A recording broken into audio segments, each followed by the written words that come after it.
From the Preservation Maryland studios in the historic podcast district of Baltimore, this is PreserveCast.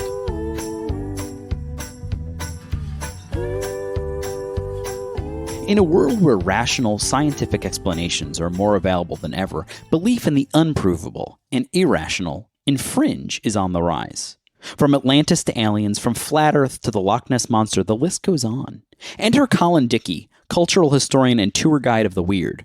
With the same curiosity and insight that made Ghostland a hit with readers and critics, Colin looks at what all fringe beliefs have in common, explaining that today's Illuminati is yesterday's flat Earth. The attempt to find meaning in a world stripped of wonder. On this week's PreserveCast, things are about to get weird as we enter the unidentified, mythical monsters, alien encounters, and our obsession with the unexplained. Hey, this is Nick here, and I want to thank you for listening. Your downloads help us out a great deal and are attracting a lot of interest to this podcast. As you probably know, or I hope you do, PreserveCast is powered by Preservation Maryland, a nonprofit organization, and we depend on listener support to keep us preserving. So consider making a quick donation today at preservecast.org and give us a 5-star review. It actually helps. Also, our friends at Cheap Old Houses are helping support our work by donating all the proceeds from their sale of Save All the Old Houses pin until September 18th. So head over to presmd.org/pin and get one so you can show your old house pride. Thanks. Now, let's get weird. Colin Dickey is a writer, speaker, and academic, and has made a career out of collecting unusual objects and hidden histories all over the country. He's a regular contributor to the LA Review of Books and Lapham's Quarterly, and is the co-editor of the Morbid Anatomy anthology. He's also a member of the Order of the Good Death, a collective of artists, writers, and death industry professionals interested in improving the Western world's relationship with mortality. With a PhD in comparative literature from the University of Southern California, he's an associate professor of creative writing at National University.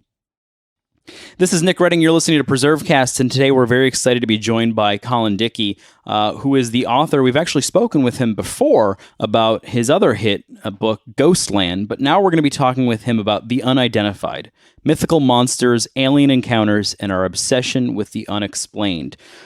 So, Colin, it's a pleasure to have you back. Excited to talk with you about this new book. Just for listeners who maybe didn't hear our first episode, or just to ask you again, where did you grow up? And I suppose what got you interested in this aspect of history and human nature? Well, thanks for having me back on. It's great. It's great to be back. Let's see. I grew up in San Jose, California, and I guess coincidentally or not, that town has now played a prominent part in both my last two books. San Jose, California, which is a pretty banal suburb in a lot of ways. There's not too much interesting going on, but it does have two pretty eccentric claims to fame, one of which is the Winchester Mystery House, which was a focal point of my last book, Ghostland, which is supposedly one of the most haunted houses in the United States. It's this sprawling 161-room Victorian mansion built by Sarah Winchester, who was the daughter-in-law of the guy who sort of pioneered the Winchester rifle. And there's lots of really bizarre stories swirling around the construction of that house, and that's what kind of became kind of the anchor for my last book. The other cool thing that San Jose has to offer is the Rosicrucian Egyptian Museum, which is this sort of bizarre Egyptian temple that rises up out of the suburbs, that was built by this guy, Harvey Spencer Lewis, who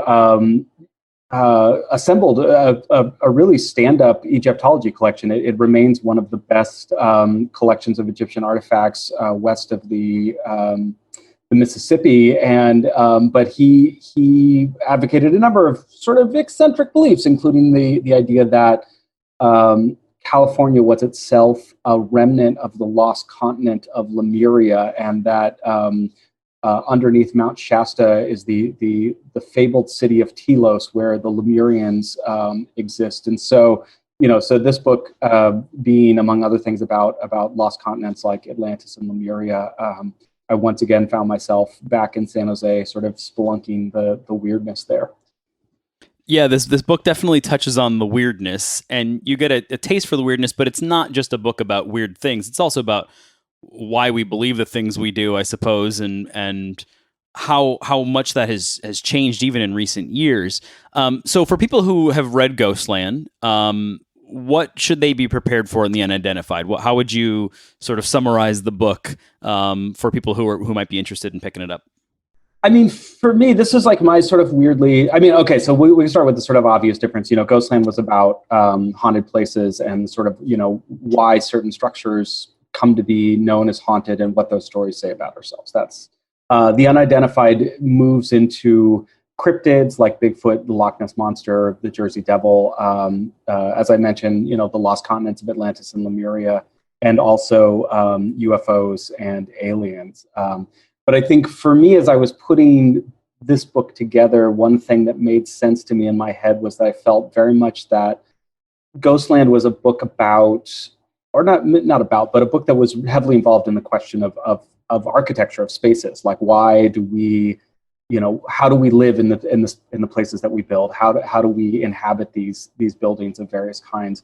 And as I was working on this book, it occurred to me this is a book about the wilderness and frontiers and margins and sort of the edges of civilization. So the connecting thread that kind of stood out to me after a while was this idea that Bigfoot is a creature that lives in the redwood forests of Northern California, so sort of near San Francisco, but not sort of just outside, just where things get wild. Whereas Area 51, where, supposedly, the government has aliens, is, likewise, it's sort of in the Nevada desert on the edge of Las Vegas, just sort of just outside of civilization into kind of this kind of, wilderness zone.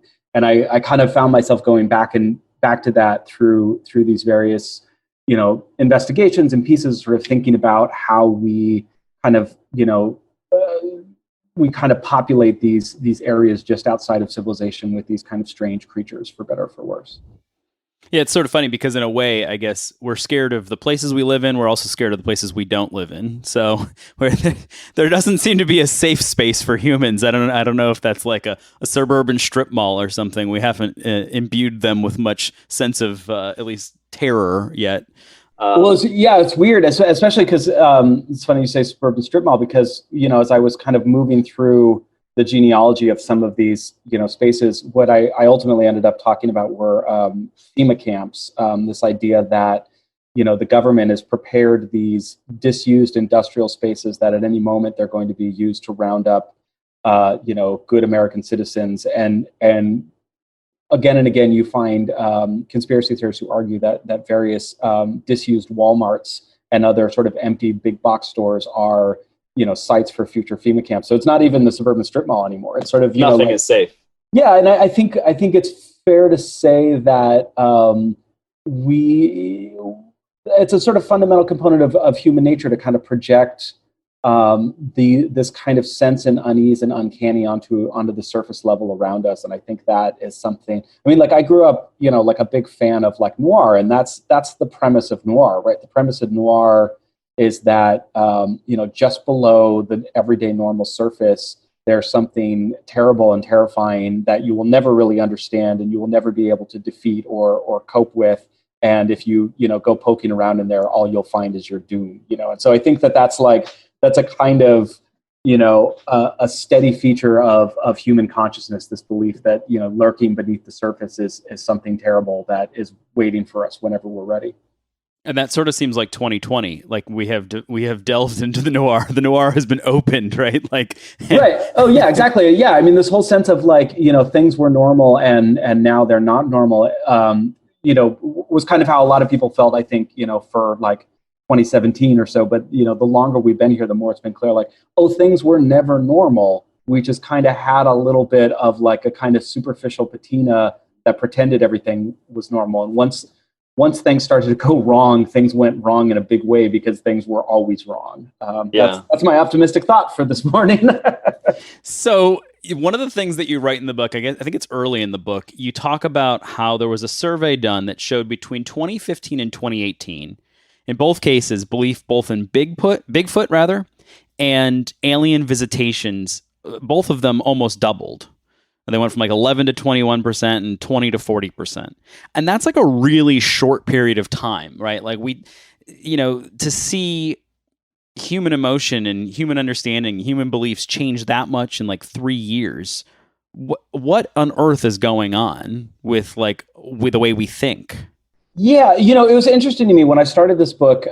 Originally, it was much more about like conspiracy theories, like writ broadly. So I cast a wider net in my original, the original book proposal and the original drafting. I was looking at a bunch of different conspiracy theories, and overwhelmingly, a lot of those were really paranoid and pessimistic in ways that were sort of hard for me to get a handle on. And when I narrowed the focus down to as I said, sort of cryptozoology, Bigfoot and friends, and UFOs and lost continents. Like what I found a kind of a mix of two kind of competing human emotions, which I think speak to your question. Like what has happened. Like on the one hand, I think a lot of this is about a kind of paranoia and anxiety and fear that has been ramped up in the past couple of years, and there's a lot of factors going into that. Everything from the political situation to social media to other global changes.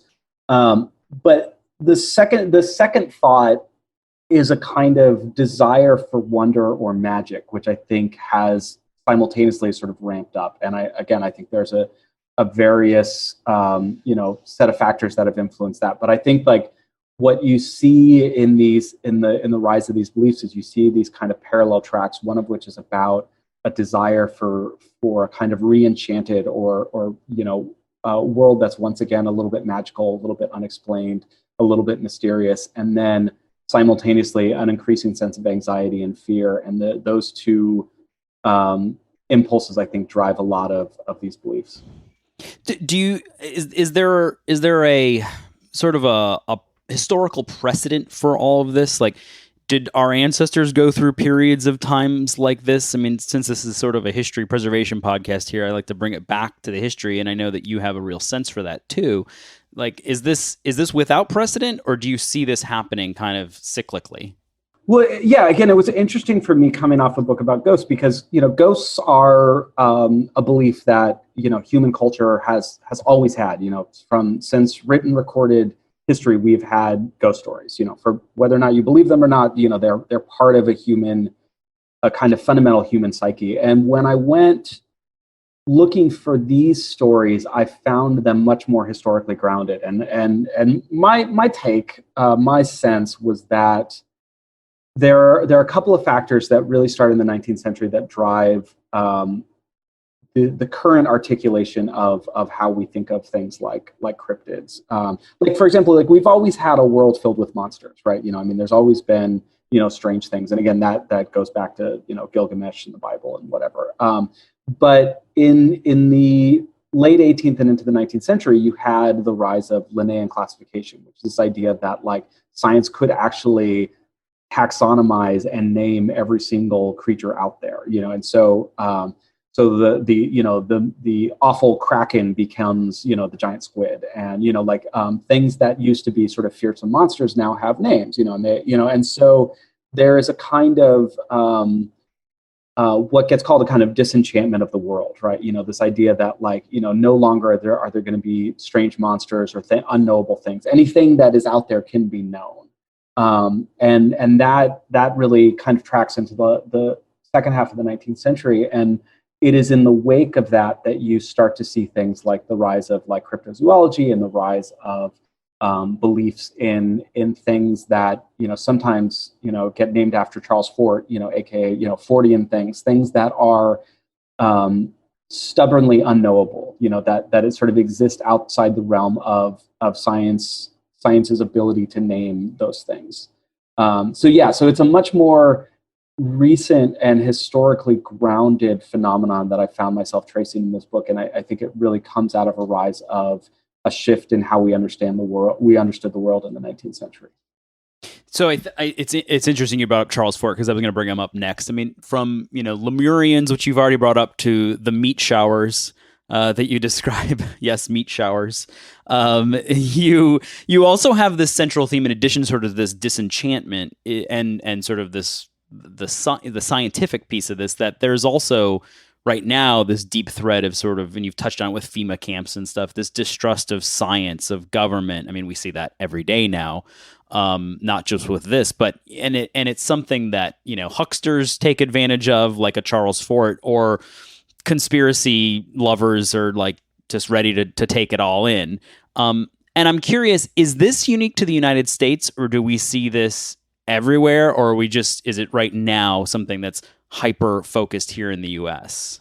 Oh, I don't think it's unique to the United States, and I think it's an ongoing issue. And I think one of the things that gets lost in our current moment, you know, when I feel like, you know, we're sort of pushing back so hard against, you know, climate denialists and, you know, intelligent design people and stuff like that, and we're really trying to sort of advocate that science is objective and good, which in many cases it is, but it's also not infallible. And I think, you know, I mean, particularly, so what I found in the book is, you know, like you think about the late 19th century, science was as good as the scientists doing it, you know. And so, you know, I mean, of course we know that there was lots of you know, racial and gender inequities like baked into scientific understanding and all these things. And so science and the scientific establishment sort of becomes institutionalized in the 19th century. This idea that you have now professional organizations, you have universities, and now if you want to make a scientific discovery, you can't just be a kind of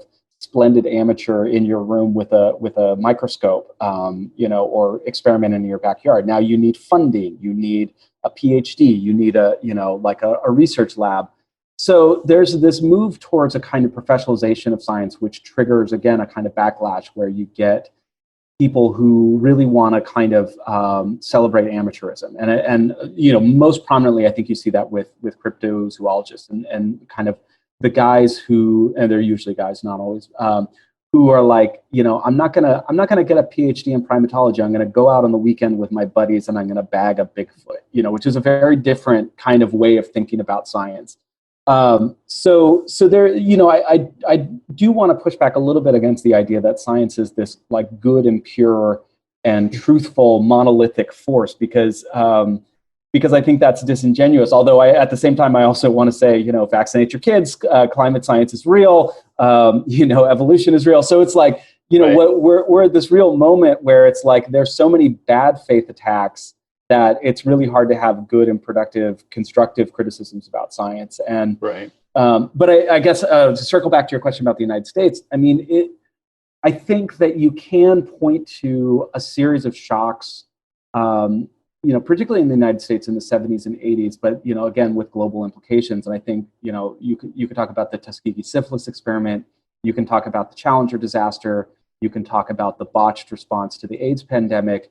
And you can talk about the tobacco lawsuits. You can see the ways in which science via government and big business and big pharma really failed American citizens in a dramatic, spectacular way. It sort of revealed itself to be both sort of arrogant and also uncaring. And so those shocks, I think, had additional reverberations, you know, that triggered things like the anti-vax movement and other things that sort of, you know, rose out of that, where people, you know, we haven't had that kind of truth and reconciliation moment that we probably need to sort of come together once again and re-articulate, you know, what is good science, what is bad science, how are we going to build consensus as a community, how are we going to ensure that these scientific edifices take care of our citizens, et cetera, et cetera, et cetera. So that's a long-winded answer to that question. No, I think it's very interesting. And, you know, in terms of truth and reconciliation, we haven't even had, on the political side, we haven't had that since Vietnam, right? Like, Americans' belief and trust in the government really plummeted after that. And so I think you're right. I think it's just we've never had that moment where the American family comes to the kitchen table and is like, all right, we need to get our S on the table here and figure this stuff out. You know, we haven't had that. Yeah, and it's gotten to the point where it's sort of increasingly schizophrenic, where, you know, in our contemporary current moment, you have you have people on the right who say they distrust government, but yet have complete 100% faith in the president of the United States, which is sort of an open contradiction in terms, you know. And on the left, you also have people sort of, sort of celebrating governmental norms at the same time that they have, sort of legitimate fears that, they are being targeted or being, arrested without due process, et cetera, et cetera. And so, again, what I tried to do in the book is, like with cryptids or the lost continent of Atlantis, like you either believe Nessie, the Loch Ness monster, exists or you don't, but you don't think that the government is hiding evidence of the Loch Ness monster. Whereas if you believe in UFOs, almost by default, you believe that the government knows more than they're letting on. And so for me, what was interesting was to take two different kind of spheres of belief, cryptids and UFOs, and trace them historically and see how, one of them became bound up in a kind of question about, science and biology and naturalism and what do we know and who knows it and that kind of thing. And the other one became quickly about the government. The other one became quickly about conspiracy and paranoia. And so, while this wasn't quite explicitly a book about, conspiracy theories writ large, what I tried to do is I tried, by tracing the history of UFO belief in the United States, particularly from World War II on, is to say that this is how a desire for wonder and a desire for magic and a desire for, something out there in the world, how that over time can evolve to become something, really poisoned and paranoid, where you're convinced that, the abandoned Walmart is going to be a future home for, the rounding up of citizens in concentration camps. Yeah, it's an interesting journey, and definitely something people should pick up. We're talking with Colin Dickey, who is the author behind the Unidentified, Mythical Monsters, Alien Encounters, and Our Obsession with the Unexplained. And this would be a great place to take a quick break. We'll come back, have a few more questions before we end our interview here with Colin. We'll be right back on PreserveCast. 100 years ago in 1920, the 19th Amendment to the Constitution of the United States was signed into law and officially granted 20 million American women the right to vote. This mass expansion in voting rights was the result of generations of intense activism known as the women's suffrage movement that has had a lasting legacy on the continued fight for equality in America. In recognition of the struggles and achievements of a once disenfranchised majority, PreserveCast is honored to share remarkable stories of suffragists within each episode this year. Beyond the Ballot is supported by Preservation Maryland, Gallagher, Avelius & Jones, Attorneys at Law, and the Maryland Historical Trust. To learn more about influential women, past and present, or to donate, please visit ballotandbeyond.org. This week on Ballot and Beyond, we'll learn about an influential force for good in Baltimore, Sally Michael. Read by Jana Carey, Director of Operations at Preservation Maryland. Sally Michael. Sally Michael was an understated force who helped to make a city. In the 1970s, she won a $20 auction bid to have lunch with then-Mayor William Donald Schaefer. It turned into a lifelong collaboration of creative problem-solving and coalition building. Her daughter, Carter Brigham, wrote, "Mayors, congressmen, and young Baltimore City children all came under her purview. Her dinners and salons generated ideas that grew into much of the landscape and institutions of modern-day Baltimore." During her lifetime, she was on the board of 57 local and state organizations, chairing 19 of them. They included the Walters Art Museum, the University of Maryland School of Social Work, and the Baltimore Planning Commission that developed the National Aquarium, Center Stage Theater, and Harbor Place. She was a founder and supporter of the Baltimore School for the Arts, which opened in 1979 and introduced thousands of influential Baltimoreans to the school. In 1983, Mayor Schaefer asked Michael to develop a private-public partnership to enhance the city's parks. The result was the Parks and People Foundation, which became a national model for urban parks, recreation, and community environmental work. She also worked to establish the Baltimore Chesapeake Bay Outward Bound School. More than 77,000 people have gone through the program held at Lincoln Park. In 1996, she organized Super Kids Camp, an enriched reading program for elementary school children to provide experiences that also included horseback riding, sailing, music, acting, and painting. She gave every summer camper a copy of The Little Engine That Could. Every day of her adult life, she repeated her high school motto, "Help us to remember that what we keep, we lose, and only what we give remains our own." Sally Michael died in August 2018.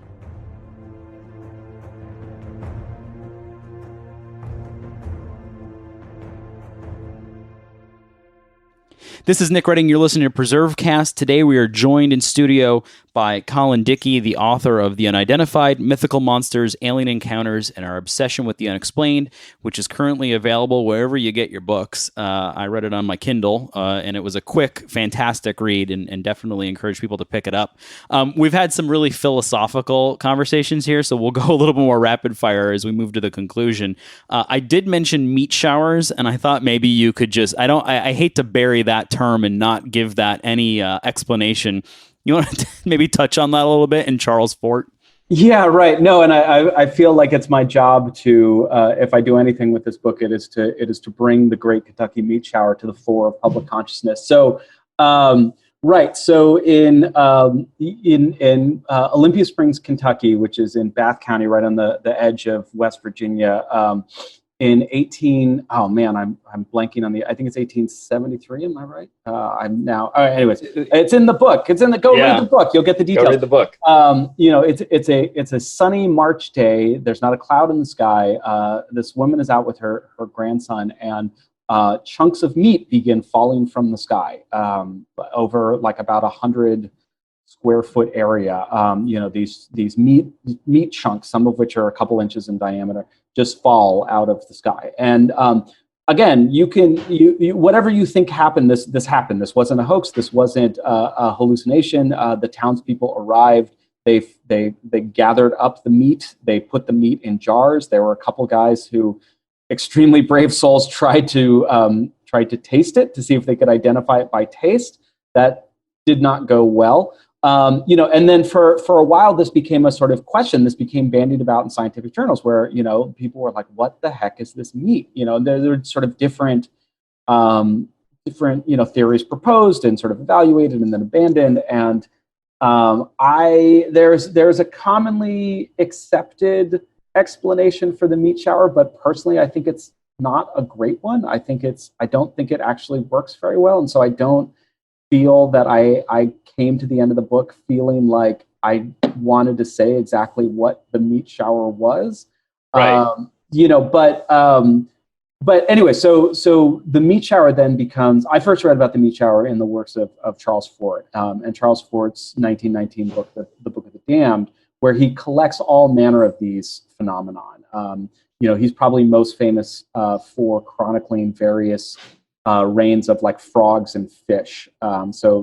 People who've seen the movie Magnolia, they will recognize the Fortean touches in that. And Charles Fort's idea, the idea of the Book of the Damned is his idea is like there are facts, there are stories, anecdotes, reports that are damned by science. They're excluded by science. They're treated as these sort of untouchable, unspeakable things, but yet they happened. And so the Book of the Damned is this collection of things that sort of exist outside of the realm of what science can know. And I think, and what's great about Ford is that in his best moments, he doesn't try to give a solution. He just sort of lays this stuff on the table. He does it every so often, try and argue a hypothesis, but every time he does, it sucks. And it's so much better when he's just kind of laying this stuff out. And that's the term Fortean, which is, this idea of these kind of unknowable, unexplainable things, which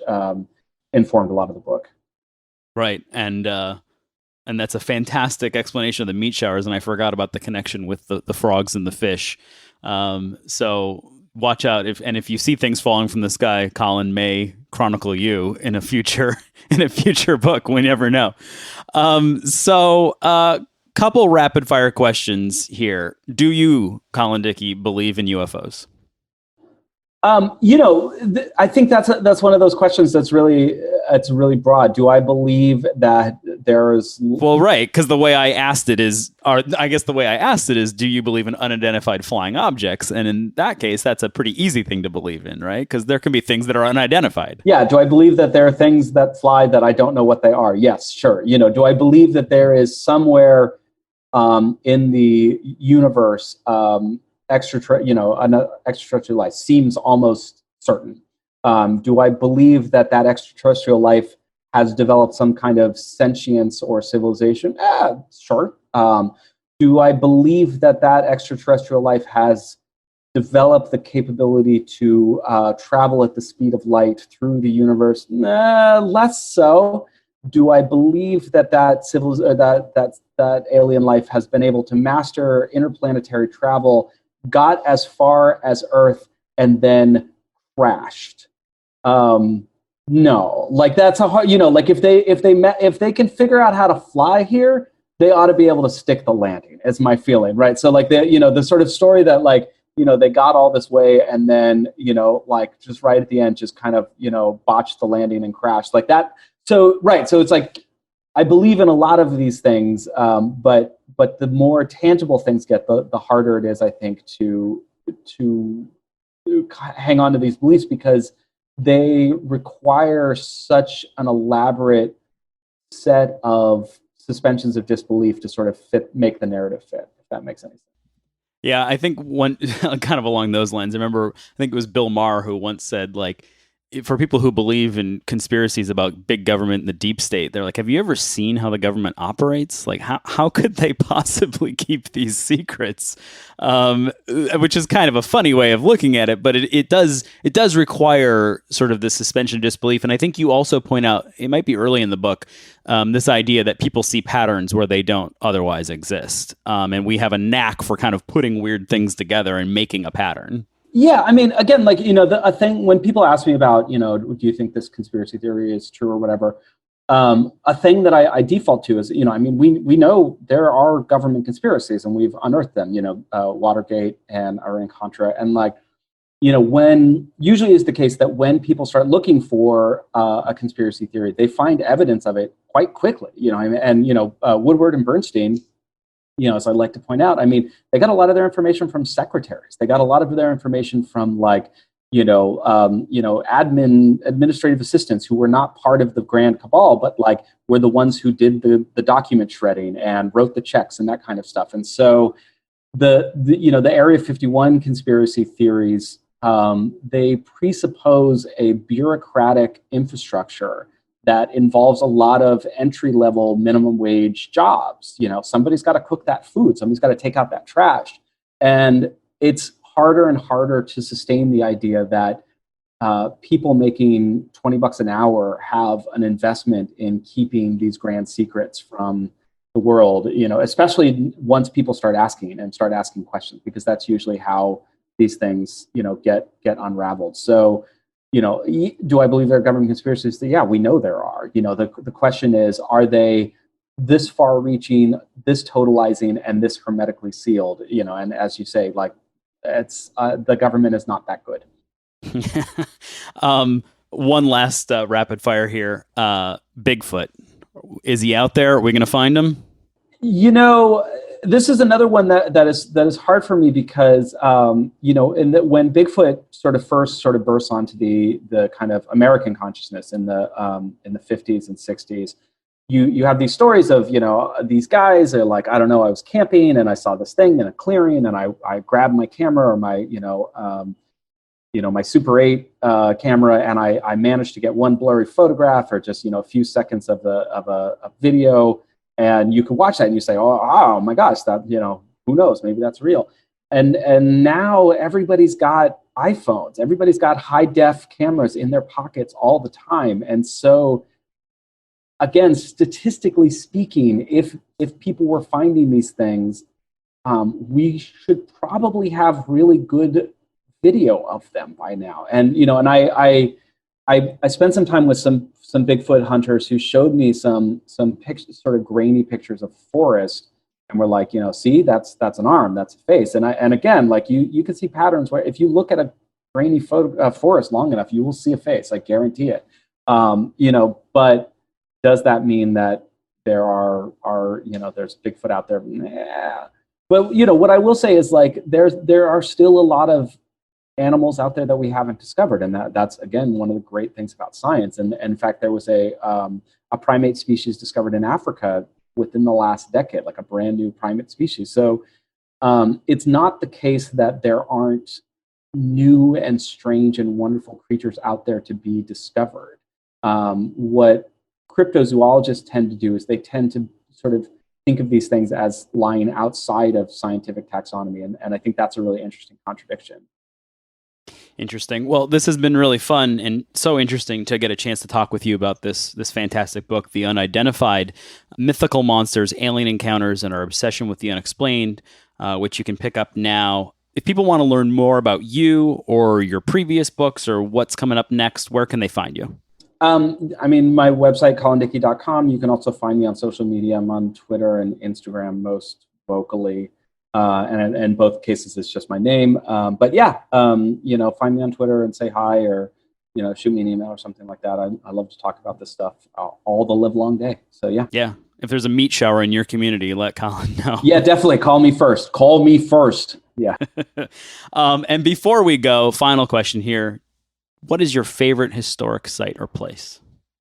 My favorite historic site or place is, where to even start? Is it bad if I say the Winchester Mystery House? Since it was the first, it was the formative consciousness in my mind. I'm going to go with that. It's a creepy place and something you can learn more about if you pick up Ghostland. Colin, this has been a pleasure. We appreciate so much having you with us, and looking forward to seeing what you write next. Oh, thank you so much for having me back. This has been super fun.